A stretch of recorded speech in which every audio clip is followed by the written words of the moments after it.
Assalamualaikum warahmatullahi wabarakatuh. Perkenalkan, nama saya Lisa Stephanie Sari.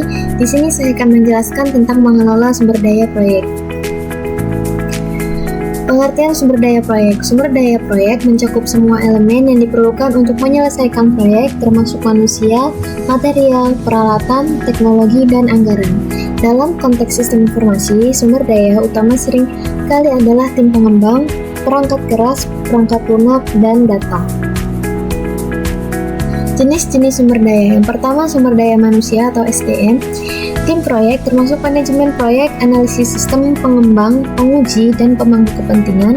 Yang kedua, kompetensi dan keahlian spesifik yang dibutuhkan. Yang kedua, sumber daya material. Peralatan fisik seperti server, perangkat keras komputer, atau ruang kerja. Yang ketiga, sumber daya teknologi.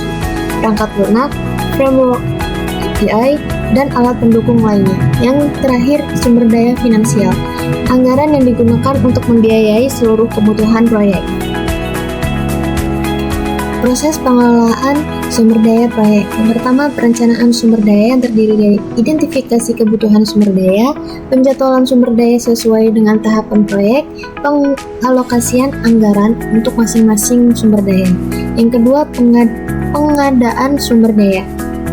Yang pertama ada perekrutan tim proyek untuk SDM, pengadaan perangkat keras, perangkat lunak, atau layanan pihak ketiga.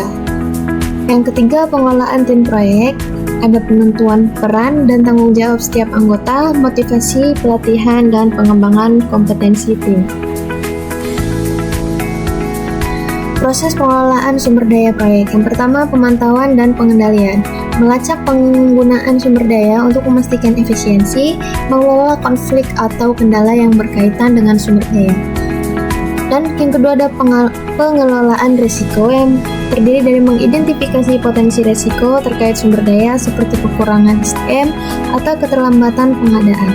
Dan yang terakhir, menyusun rencana mitigasi risiko.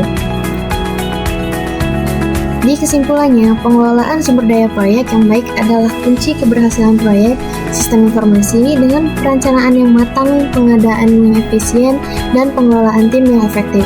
Risiko proyek dapat diminimalkan dan tujuan dapat tercapai dengan optimal. Sekian yang dapat saya sampaikan, kurang lebihnya saya mohon maaf. Saya akhiri. Wassalamualaikum warahmatullahi wabarakatuh.